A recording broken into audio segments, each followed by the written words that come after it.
لله رب العالمين وبه نستعين على أمور الدنيا والدين والصلاة والسلام على أشرف المرسلين سيدنا محمد وعلى آله وأصحابه أجمعين. أشهد أن لا إله إلا الله وحده وأشهد أن محمدا رسول الله أسوة حسنة. Yang sama kita hormati, kita sayangi dan kita cintai Sohibul Hajat Ustazah Haja Umanah Harwani Hidayat beserta suami di rumah ini.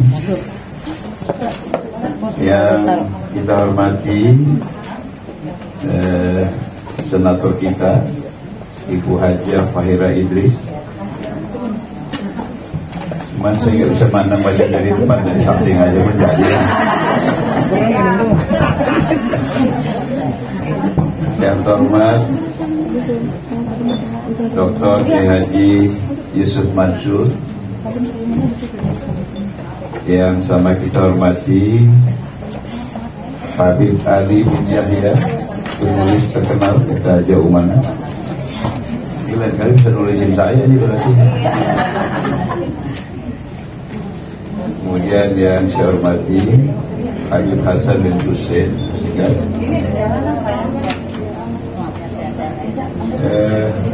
Yang saya sayangi, saya cintai ibu-ibu yang berhadir, rahimahullah.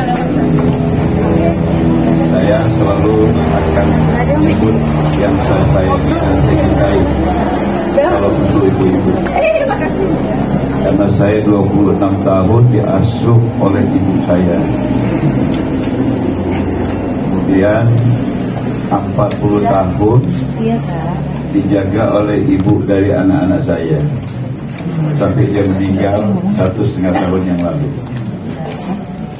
Jadi saya 66 tahun diasuh, dijaga, dirawat oleh ibu-ibu.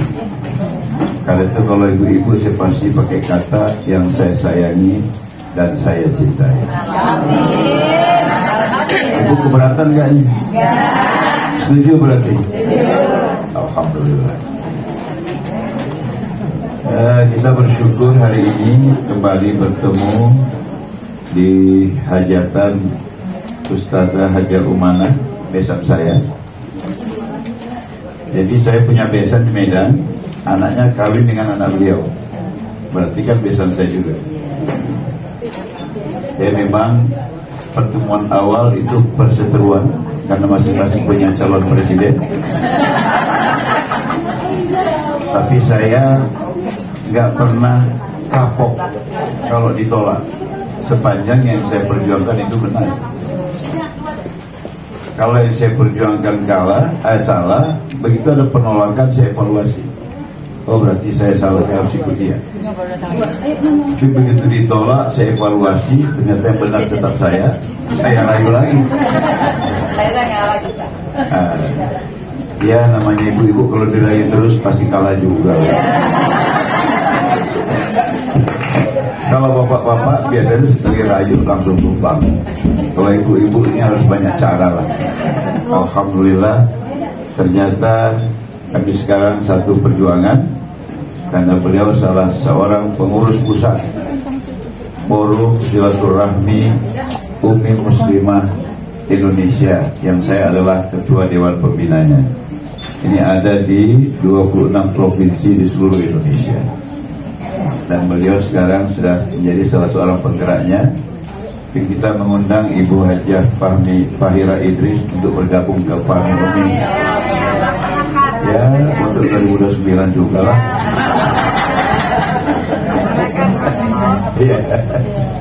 Itu berdirinya karena ingin mendukung Prabowo itu.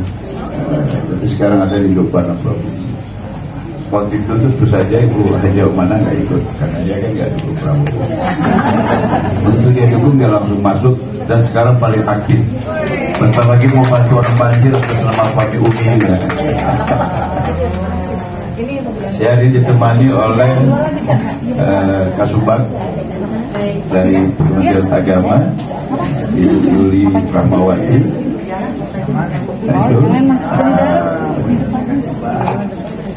Semua mau kegiatan di Kementerian Agama itu saya cuma teleponin ke beliau dan semuanya beres. Saya kemarin janji dengan Haji Rumana, kalau saya ngasih pengajian di tempat Haji Rumana itu makanan dari saya. Aku waktu diundang, loh ini puasa gimana sih? Akhirnya sempat saya bilang, udah kita kasih ada kerajinan dari anak-anak IPB yang paling bikin brownies bagus, nanti saya bawa brownies saja. Itu udah dibawa. Jadi dompetnya kosong tapi bisa diisi brownies lah.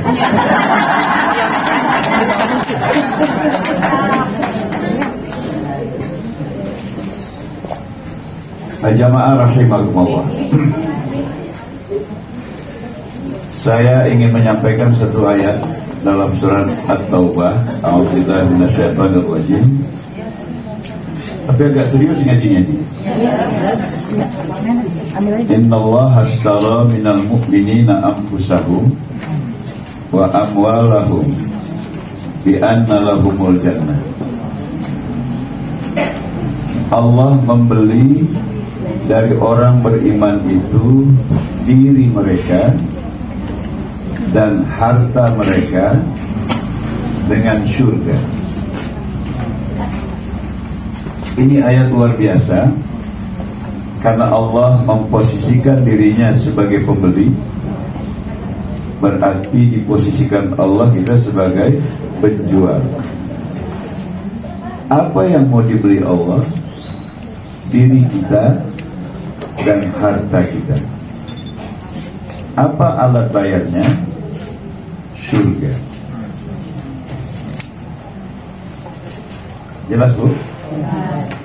Berarti yang mau kita jual kepada Allah adalah diri kita dan harta kita, yang kalau kita jual kita dapat surga. Tapi di ayat lain Allah bilang lillahi ma fis samawati wa ma fil ard. Kepunyaan Allah, semua yang ada di langit, semua yang ada di bumi, dan yang ada di antara langit dan bumi. Kita ini adanya di mana nih? Di antara langit dan bumi. Jadi kalau semua yang ada di langit, semua yang ada di bumi, dan yang ada di antara langit dan bumi miliknya Allah, kita ini termasuk milik Allah nggak? Milik Allah. Terus yang mau kita jual apa?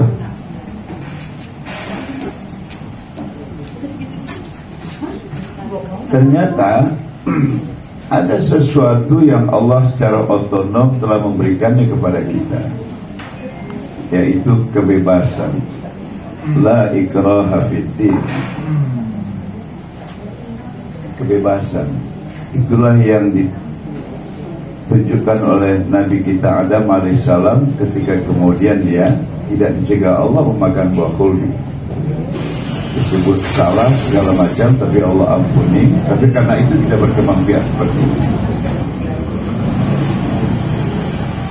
Nah, ibu-ibu sekalian, ternyata diri kita memang milik Allah, tapi kita dikasih kebebasan untuk menggunakannya sesuka hati kita. Kita mau ngaji, bisa. Kita mau maksiat, bisa. Betul kan? Coba kalau yang sakit gara-gara ngaji sehat, yang sehat gara-gara maksiat sakit, masih ada yang berani bikin maksiat? Nggak ada. Tapi itu udah nggak bebas karena takut sakit. Dia bikin baik ngaji udah nggak bebas karena dia mau sehat. Tapi ini bebas, yang ngaji ada yang sehat, ada yang sakit, yang maksiat ada yang sakit, ada juga yang sehat. Apa artinya? Memang diri ini milik Allah, tapi kita bebas menggunakannya. Sama dengan harta kita. Harta kita itu kalau Allah mau hitungan detik lenyap itu. Tapi walaupun harta kita milik Allah, Kita dikasih kebebasan untuk menggunakannya semau kita. Kita mau bayar zakat, bebas. Kita nggak bayar zakat, bebas. Nggak ada itu gara-gara nggak bayar zakat yang kaya langsung bangkrut, atau gara-gara bayar zakat yang bangkrut miskin langsung kaya. Nggak ada. Ada yang bayar zakat kaya, ada juga yang miskin. Ada yang nggak bayar zakat miskin, tapi banyak juga yang kaya. Coba aja nggak bayar zakat, orang kaya langsung miskin. Mana ada orang kaya nggak bayar zakat? Atau coba aja orang miskin bayar zakat langsung kaya, pasti orang miskin pun lomba-lomba bayar, tapi itu nggak bebas. Ini benar-benar bebas. Itulah yang secara otonom diberikan Allah kepada kita. Apa itu? Kebebasan menggunakan diri kita dan menggunakan harta kita. Jelas ibu-ibu? Sekarang Allah mau beli, kita mau jual apa enggak? Apa yang dibeli Allah? Kebebasan itu. Kacamata ini kan milik saya, Bu. Waktu ini milik saya, siapa yang ngatur kacamata ini? Saya kan. Saya mau pakai, saya mau kantongi, saya mau taruh sini, suka hati saya. Tapi kalau saya jual kepada Haja Umana, saya jual kepada Haja Umana, setelah saya jual, siapa yang ngatur kacamata ini? Si pembeli. Saya nggak boleh ngatur lagi, karena sudah saya. Betul. Nah, Allah mau membeli diri kita dan harta kita. Kalau kita jual kepada Allah, maka sejak itu kita sudah berada pada satu tekad yang kuat terhadap diri dan harta kita, bukan lagi maunya dia. Ini sudah maunya pembeli. Siapa pembelinya? Allah. Nah, jemaah rahimakumullah, itu pasti butuh pengetahuan apa saja maunya Allah. Dan ibu-ibu sudah memenuhi syarat karena terus mengaji. Sampai-sampai saya berani mengatakan yang bikin salah aja pun sebenarnya udah tahu kalau itu salah. Yang bangun tidur nggak sholat tahajud pun dia tahu bahwa dia sudah salah itu. Benar nggak? Nah, kalau memang betul jualan kepada Allah, berjuanglah, berjihadlah sepanjang hayat kita. Bagaimana agar yang kita lakukan itu sesuai dengan maunya Allah. Tau'an au karhan, senang atau terpaksa. Karena kita sadar sudah menjual diri dan harta kita, ikutlah maunya si pembeli, yakni Allah. Saya ingin sampaikan, inilah perjuangan hidup saya. Sekarang saya berusia 67 tahun. Saya selalu setiap bangun pagi, saya mandi jam 3 pagi. Jam 3 pagi. Kecuali bulan puasa. Karena bulan puasa sih tidur caca sudah jam 1 lewat. Saya bangun setengah 4. Nah, pas setiap bangun pagi, Allah bantu aku agar aku bisa melangkah sesuai dengan keinginanmu, wahai Allah.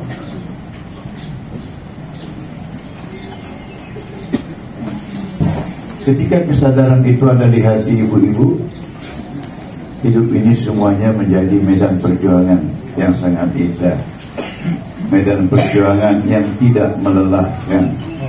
Semua staf saya capek ikut saya.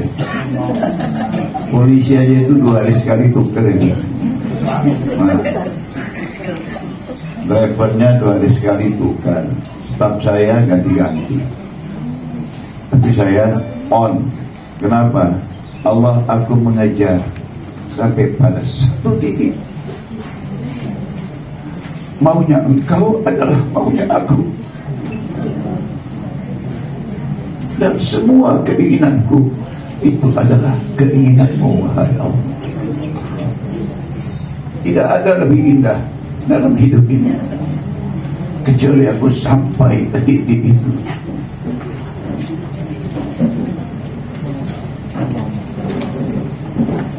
Ibu sekalian,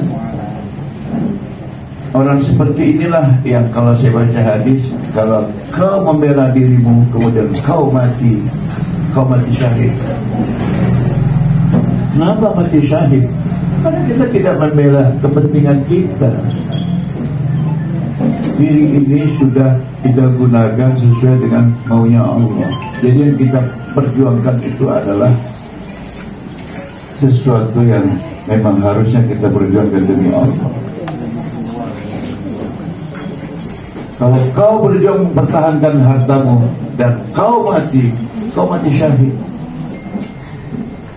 Karena kau tidak memperjuangkan milikmu, tapi kau memperjuangkan miliknya Allah. Kemudian orang bertanya kepada saya, Romo, apakah itu tidak benar? Kenapa saya bilang? Karena kan berarti Romo sebentar-sebentar merujuk pada aturan Allah. Ini bagaimana menurut Allah, ini bagaimana menurut Allah. Apa itu gak berat? Kita ini kan masih banyak lagi bidang kehidupan kita, apalagi masih muda-muda ini. Saya bilang gak ada yang berat, justru indah. Justru indah. Saya satu periode DPR Kota Medan, satu periode DPR Provinsi, 2 periode DPR RI. Dan saya berceramah bukan saja seluruh Indonesia, sampai ke mancanegara. Saya cuma punya rumah 1, karena itu pun wasiat ibu saya, anak kau 7, anak saya 7. Dan cucu saya alhamdulillah hari ini 28. Kau harus ada tempat, jangan kau sewa sana sewa sini. Itu doa ibu saya agar saya bisa punya rumah. Di Jakarta Bu, saya sudah 11 tahun nggak punya rumah. Peluang dapat uangnya besar, tapi saya merusak perjanjian jual beli dengan Allah. Saya nggak mau. Ternyata memang nggak pernah, justru indah. Karena saya pelajari sejak saya SMA, semua perintah Allah saya bikin nomor 1 sampai 500 sekian. Larangan Allah 1 sampai 500 sekian. Apa yang saya dapat? Ternyata semua yang diperintah Allah itu adalah kepentingan kita, kebutuhan kita. Saya baca larangan Allah, ternyata semua yang dilarang Allah adalah semua yang kita nggak suka. Saya kasih contoh sederhana. Untuk bisa bertahan hidup, manusia perlu makan dan minum, betul? Berarti makan minum itu kebutuhan manusia. Lihatlah Quran dan hadis, itu perintah. Pokoknya kalau makan dan minum, kalau itu dia kebutuhan kita, pasti perintah. Itu perintah. Kulu mimma fil ardi halalan thayyiban. Kulu washrabu wala tusrifu. Jadi makan dan minum itu ibadah. Sepanjang pastikan halal, pastikan thayyib, dan pastikan tidak berlebih. Ibadah ini. Untuk berkembang biak, manusia butuh kawin. Betul nggak? Ini pasti udah kawin semua ini. Gak ada lagi kawin 2 kali.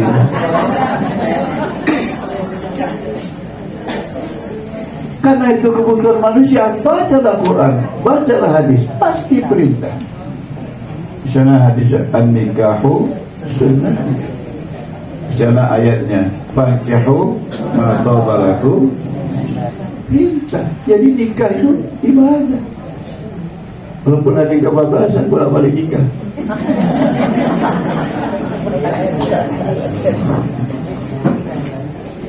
Bayangkan kalau kita butuh nikah, ajaran agamanya melarang nikah. Berabe kan? Aku ini sudah mau nikah, udah lagi ganteng itu udah nafsu aja. Tapi mau kawin, dilarang. Enggak, memang lu mau nikah ya? Ya nikah, memang ibadah. Lihat agama kita ini. Ada agama melarang nikah masih laku juga. Heran saya.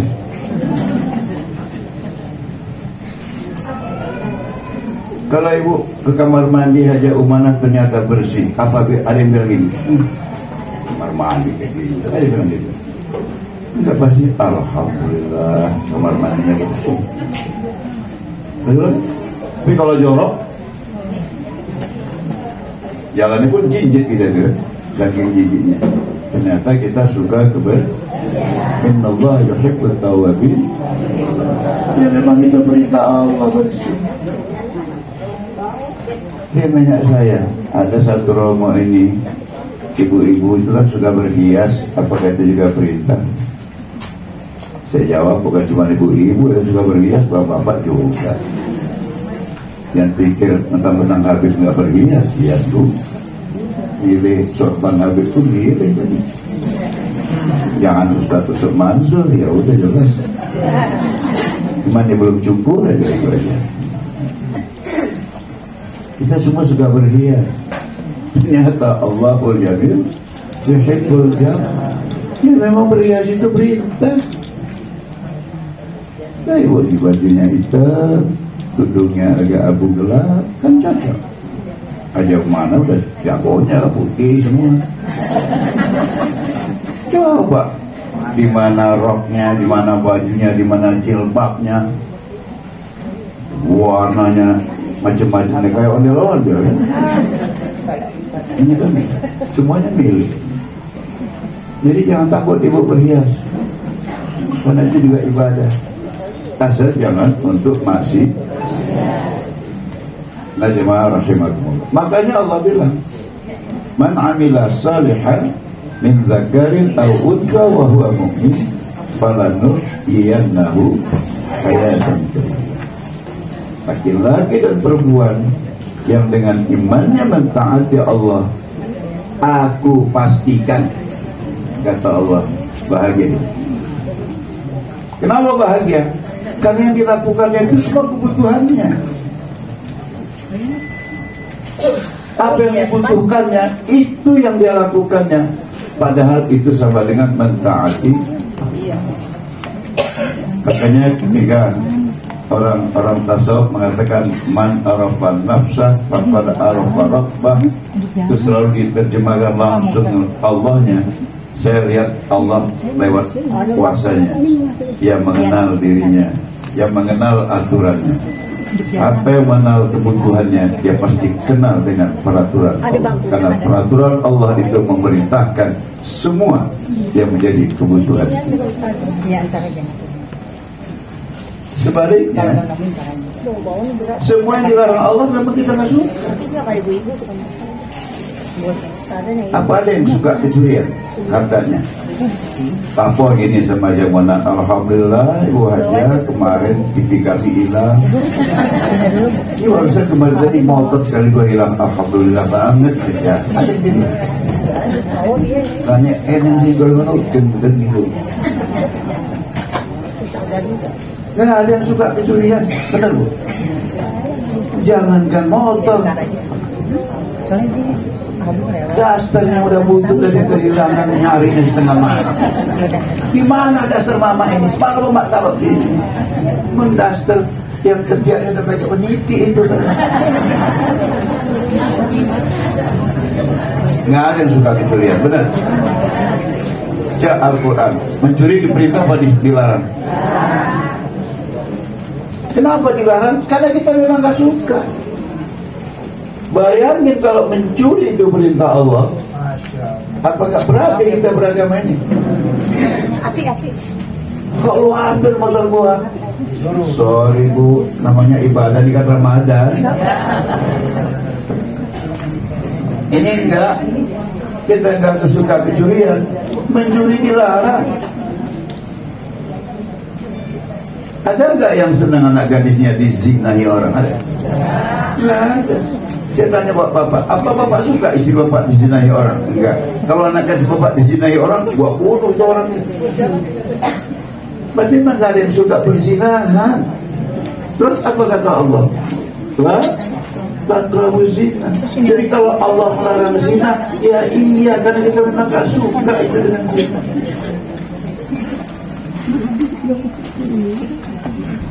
Demikian halnya di fitnah. Paling sakit loh kita kalau di fitnah. Nyata al-fitnah itu asyaddu minal qatl.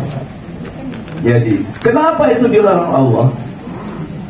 Karena memang manusia nggak suka kalau itu terjadi atas diri. Maka Allah bilang, "Mama yaksib itman, fa innama yaksibuhu ala nafsi."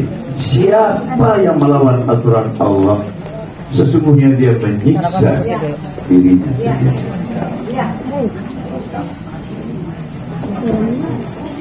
Nah, ibu sekalian, betapa indahnya hidup di jalan Allah. Bersyukurlah ibu masih hidup,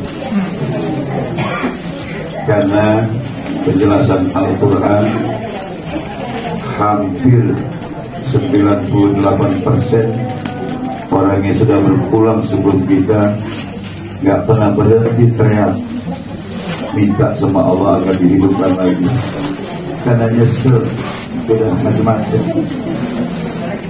Yang anggota DPR-nya nyesel, di DPR cuma ngasih 100.000, itu cuma hari 3. DPD-nya nyesel, cuma datengin kalau mau pemilihan, habis itu ditinggal, gak macam Majapahit terus hadir. Saya yang lalu hadir ini, saya ketua hadir ini, tetap ketemu dengan beliau.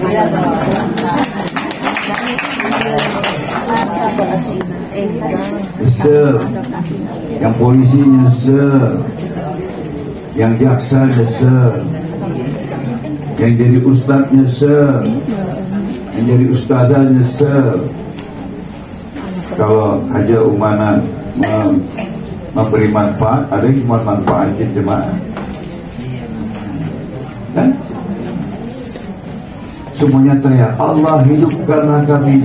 Walaupun sesaat, begitu berharganya hidup di dunia ini untuk kebahagiaan yang kekal di sana. Di sana ketika ditanya Allah, berapa lama kau hidup?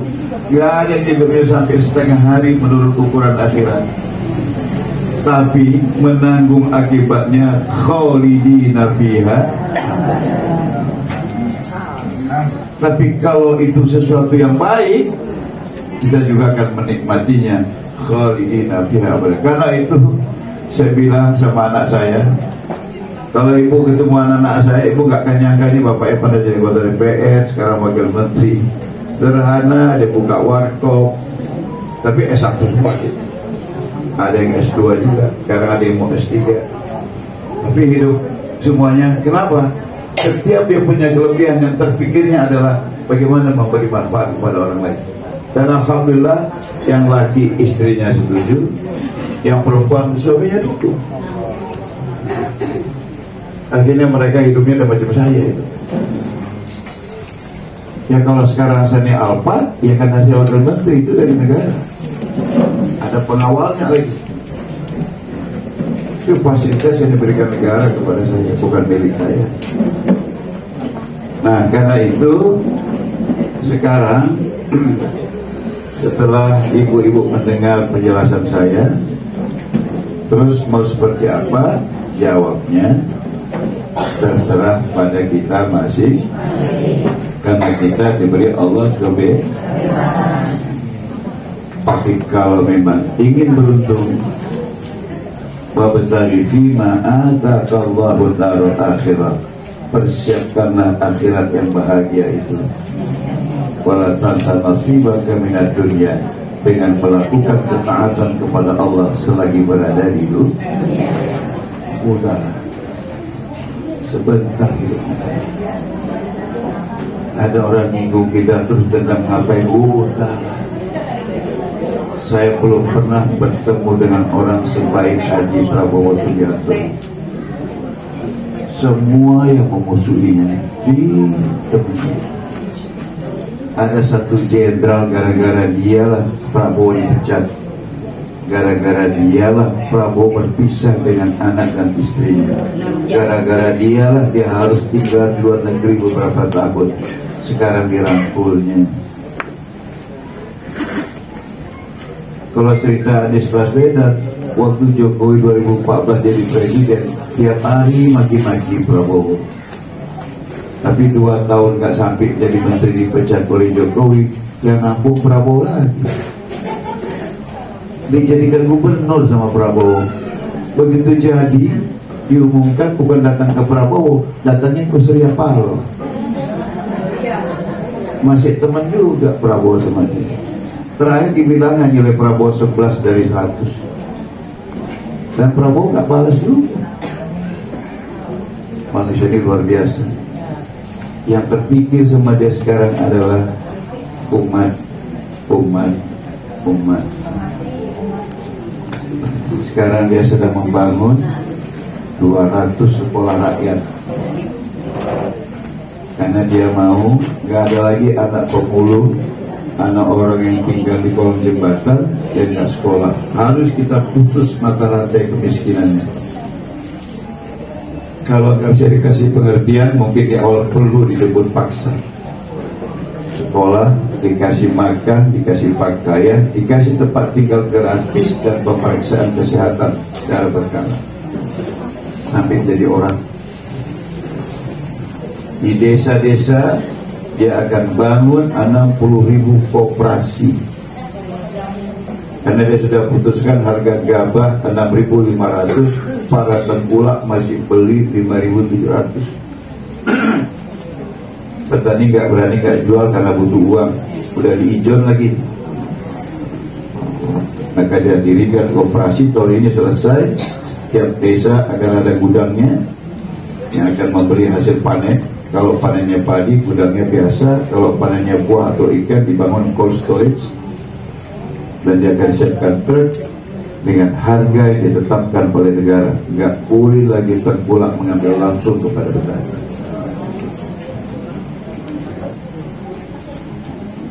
Hutang-hutang UMKM, hutang-hutang petani, buruh nelayan semua dihapus. Gaji guru dinaikkan, anak-anak ibu hamil, ibu menyusui dikasih makan gratis. Sekarang dia program swasembada pangan, swasembada energi, hilirisasi, industrialisasi, dan insya Allah akan menciptakan puluhan juta lapangan kerja.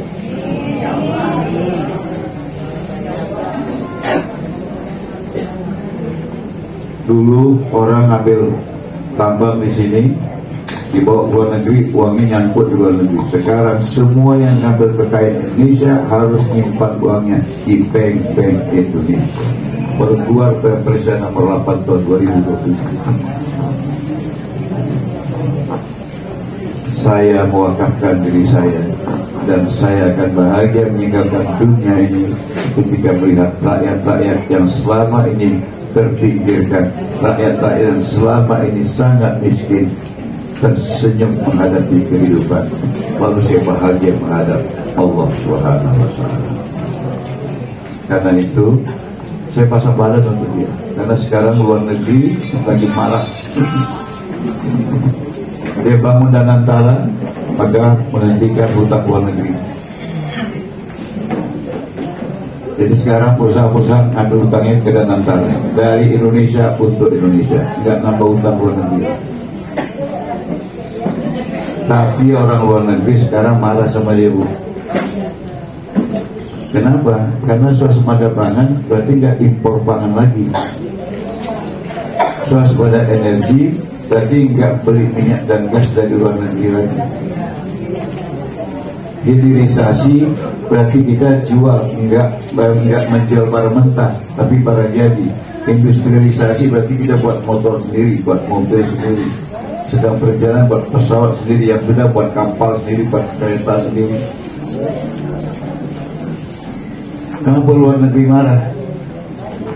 Karena selama hari ini mereka menyusun anggaran belanja mereka, salah satunya adalah ekspor ke Indonesia. Begitu Indonesia tolak, mereka kehilangan mata pencaharian, maka mereka menggunakan rakyat kita yang gak paham untuk komentar aneh-aneh. Maka muncullah mahasewa. Begitu korupsi dibongkar di Pertamina, demo di mana-mana. Begitu Hasto ditangkap, demo di mana-mana. Karena ini kalau terbuka, mafia, kartel akan terbuka semua. Maka ini supaya terganggu, bikin ribut, bahkan mohon maaf, ada yang dengan sampai tega nyanyiin salalalala Prabowo anjing. Kalau saya bilang kepada anak saya, pada menantu saya, pada besan saya, pada cucu saya, kalau kau sholat malam di sujud terakhir di antara doamu yang banyak, masukkan doa selamatkan Prabowo memimpin Indonesia. Kalau dia wafat di tengah jalan, tuh presidennya siapa? Kalau dulu kami Prabowo-nya sih gak apa-apa Romo, tapi wakilnya bohong kalau hari ini gak doakan Prabowo. Kalau saya Bu, insya Allah, karena masa depan umat Indonesia, masa depan Islam Indonesia hari ini aman di tangan Prabowo. Ibu tahu kalau nggak Prabowo nih presiden, udah berapa teroris yang dituduh teroris mati?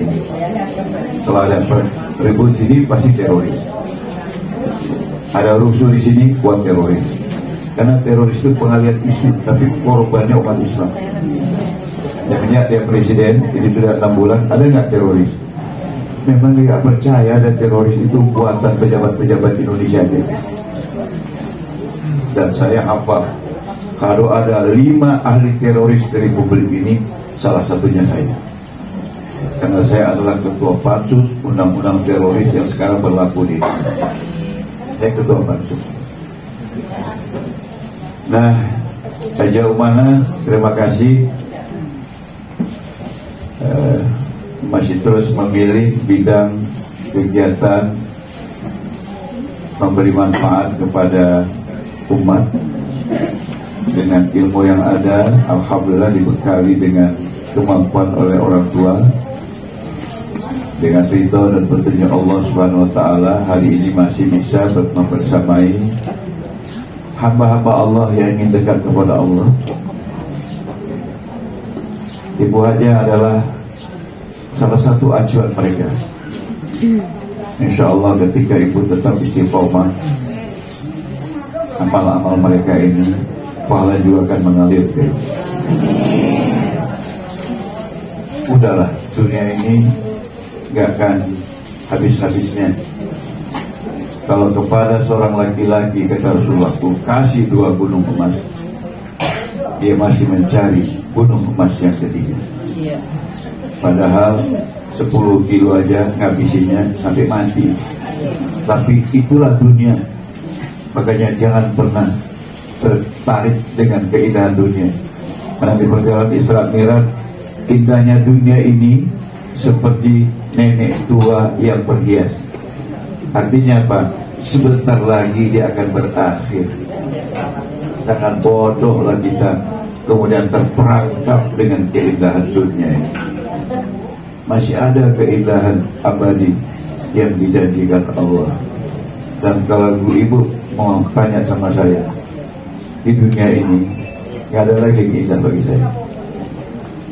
Yang indah itu ketika saya melihat seorang anak berbakti kepada orang tuanya. Yang indah itu saya lihat ketika ada presiden mikirin rakyat. Yang indah itu saya lihat ketika ada ustadz, ustazah yang berpikir bagaimana dia membimbing jemaahnya ke jalan Allah, itu semua indah bagi saya. Saya lihat ada polisi berpanas-panasan mengatur lintas, itu indah. Tapi kalau barang-barang mewah itu nggak ada, karena nggak pernah saya lihat orang mati bawa barang mewah, Bu. Nggak ada, Bu. Nggak ada orang mati bawa pangkatnya, hanya kain kafan juga. Jadi itu apa kita tertipu? Apa yakin kita masih hidup sampai Idul Fitri ini? Nggak yakin.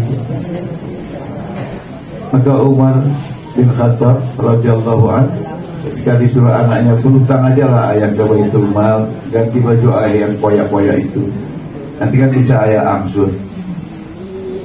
Anakku, apa kau yakin aku masih hidup sampai hutangku lunas? Makanya udahlah, apa yang ada lah, Bu, dikasih suami ya udah syukur ya. Saya dibesarkan, Bu, 8 bersaudara. Ayah saya sopir Cina, gajinya sebulan hanya untuk seminggu, karena kami 8 sekolah, Bu. Tapi ibu saya itu luar biasa. Dia bangunkan kami jam 3, bantu dia buat kue. Kemudian masing-masing berangkat sekolah, masing-masing membayar uang sekolahnya sendiri dengan kue yang wajib dititipkan di rumah sekolahnya masing-masing. Saya nggak pernah sarapan nasi pagi, Bu. Sarapannya kue lah. Dia kue lapis itu kan yang di loyang itu, Bu, potongin cakep-cakep. Yang ujung-ujungnya itulah sarapan saya. Sekarangnya itu saya tukang bikin kue dadar. Kue dadar itu pakai kuali kecil gini, Bu. Saya diajari oleh mak saya. Baru ditaruh kelapa pakai gula itu, dibungkus. Yang bagus dijual, yang koyak dimakan. Maka kalau bagus semua saya koyak juga 2.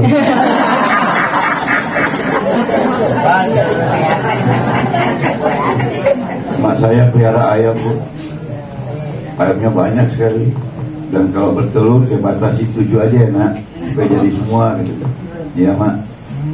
Ada yang telurnya 13, maka sisa 6 ambil jual, Bu, untuk uang sekolah. Ada yang telurnya 14, lebih 7 jual. Saya kira Mak gak pernah makan telur. Pernah kalau pecah. Jadi kalau kepingin saya jatuhin aja satu tak. Mak pecah, Mak, saya bilang, ya udah goreng. Ayamnya dari kecil, Bu, itu jagung pecah dipecahin lagi sampai jagung pecah, akhirnya jagung bulat. Pada beratnya 1 kilo, 1,5 kilo, dijual semua. Jadi rumah nggak makan ayam, makan kalau ayamnya sakit. Maka kalau 2 hari lagi mau jual belum ada ayam sakit, saya sholat tahajud doain, ya Allah ada yang sakit ayam. Dan biasanya dimakbulkan Allah itu. Begitu saya pulang sore, coba aku potong, itu udah mau mati tuh. Alhamdulillah. Jadi saya masih kecil nggak pernah makan ayam sehat kecuali lebaran. Selebihnya saya makan ayam sakit, terus makan telur pecah, makan kue koyak, makan tetelan. Ya Alhamdulillah, jadi wakil menteri agama. Ini ada anak cucu yang pakai keju, tidur pakai AC, segala macam, narkoba. Jadi jangan lihat itunya, gantungkan harapanmu kepada Allah. Amin. Iyyaka na'budu wa iyyaka nasta'in. Allahus samad. Jadi jangan lihat apa yang kita punya secara kebenaran hari ini. Dalam kekayaan hati kita, Allah, apapun yang kau kasih itu gak ada apa-apa sama Allah. Bagiku yang penting engkau sayang padaku. Allah, aku selalu dicaci, aku selalu direndahkan, gak apa-apa sama engkau. Sepanjang engkau menyayangi aku, engkau mau melihatku dengan kasih sayang, cukuplah itu balasan bagiku. Yang lain ini akan kutinggalkan, wahai Allah. Udah, dan suami yang bandel ada, udah lapor sama Allah. insya Allah dengan putra dan iradatnya, kalau memang itu baik untuk kita, berobat. Tapi kalau enggak, mungkin makin parah, karena mungkin itu yang terbaik untuk kita. Udahlah, yakinlah kepada Allah lebih daripada keyakinanmu kepada dirimu sendiri. Selamat ulang tahun. Semoga Allah tetap meridhoi. Amin. Saya ada kegiatan yang lain, Ustaz. Saya mohon maaf ya. Billahi taufiq wal hidayah. Wassalamualaikum warahmatullahi wabarakatuh.